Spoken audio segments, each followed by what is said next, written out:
महाराज जी जैसे कभी भी कोई दुख सुख कुछ भी जीवन में आता है तो सबसे पहले सेवा छूटती है। हाँ, क्योंकि आपने दुख सुख को अपना आराध्य माना है, इसलिए सेवा छूट जाती है। अगर श्री जी को आराध्य वाला है तो दुख सुख का प्रभाव नहीं पड़ पाएगा कि सेवा छूट जाए, भजन छूट जाए। भजन नहीं छूटता महाराज जी। अब ऐसा तो हम नहीं कह सकते आपकी बात मान सुन करके, क्योंकि अगर भजन नहीं छूटता तो दुख सुख का प्रभाव किसको होता है? देखो मौसम आज सर्दी है तो आज सेवा नहीं, पहले ये सर्दी किसको लगी? किसको लगी सर्दी? किसको लगी? हम प्रश्न कर रहे हैं, सर्दी किसको लगी?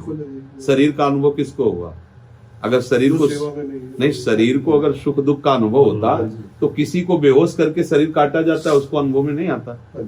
मतलब यहाँ से शून्य कर दिया जाए तो इसे काट दिया जाए तो इसका अनुभव त्वगेंद्री के साथ मन मिला है, मन और त्वगेंद्री को बेहोश कर दिया गया। मालूम, मन और ज्ञानेंद्री को बेहोश कर शरीर को काट दो, देखते रहो, कोई फर्क नहीं पड़ेगा। होता है ना, ऑपरेशन मान लो हमारे आंख का हुआ तो ऐसे जागृत थे और शून्य कर दिया, हो गया। तो आप ये समझो इसमें दुख सुख नहीं है, दुख सुख का चेतना से संबंध है। जो हमारा मन चैतन्य हो रहा है और इसको पकड़ रहा है, अगर वो मन भजन में लगा था तो दुख सुख किसको हुआ? एक होतो सो गयो श्याम पे। तो भजन अभी नहीं हो रहा। जैसे हम लोग मान लेते हैं वो तो 24 घंटा चलता है, तो हमें हंसी आती कि आज तक अभी हम ये नहीं बोल सकते कि 24 घंटा चल रहा है। अगर बोल सकते तो इतना बोल सकते, जैसा जो कुछ बनता लाडली जी की कृपा से बन रहा है। अब हम ऐसा तो नहीं कह सकते कि 24 घंटा हम भजन कर रहे हैं, अब वो जो करवा रहे जैसे कर रहे हैं ऐसा। तो इसलिए प्रधानता जब श्री जी की आ जाएगी भैया तो कोई दुख सुख काम नहीं करेगा। किडनी फेल है, सुबह 2:45 बजे उठे थे, घड़ी में देखो कै बजे? 8 बजे। अभी 2 घंटा लगभग वहां लगेगा। और ऐसे जैसे बैठे, ये किडनी फेलियर आदमी के लिए उचित है क्या? डॉक्टरों से सलाह लो तो क्या कहेंगे? 10-15 मिनट बैठ सकते हो, पूरा बाहर रहता। तो इसकी हम परवाह करते हैं क्या? इसकी परवाह नहीं तो हमें क्या बिगाड़ रहा है? क्या बिगाड़ रहा है? चलो खेलो, पास हो। राधा राधा राधा, मस्त। अब मस्ती अगर प्रभु की लगी है तो के लिए तो परेशानी संसार की है ही सब। आपको हमें देखने से लगता हम परेशान? बेचारा डायलिसिस असल में मन में चिंतन चलता है। हम दोनों मतलब पति पत्नी है तो, लेकिन वो जैसे मंदिर की सेवा होती है ना शिव जी की, स्नान करवाना, ये लगता है कि वो थोड़ी कम हो जाती है मानसिक। मैं नहीं कहती कि चिंतन चलता है।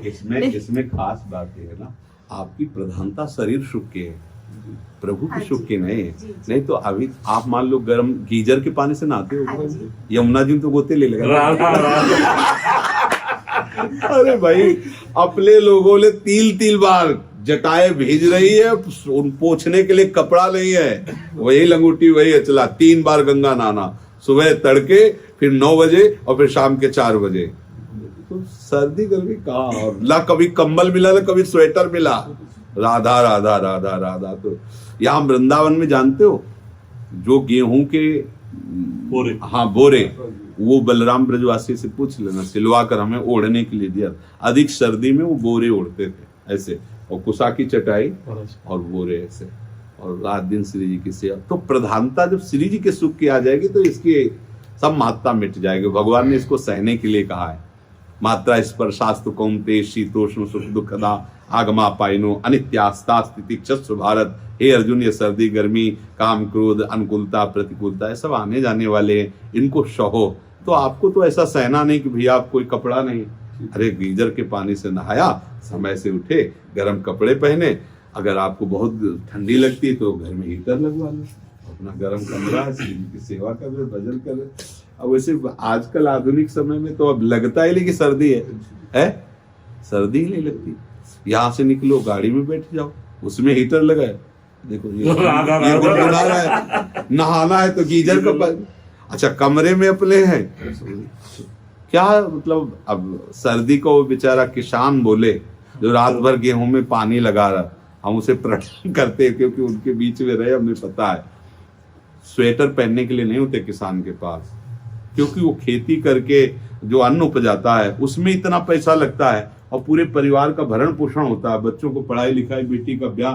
मतलब किसान आदमी अगर कहे कि बड़ा कष्टमय जीवन, तो हम मानते हैं उसका कष्टमय जीवन, पर आप लोगों की पोशाक देख के नहीं लगता कि आप लोग कष्ट में हो, क्योंकि इसलिए ये मन की सब चाल है, इसे हटाइए, प्यार से श्री जी की सेवा में रहिए।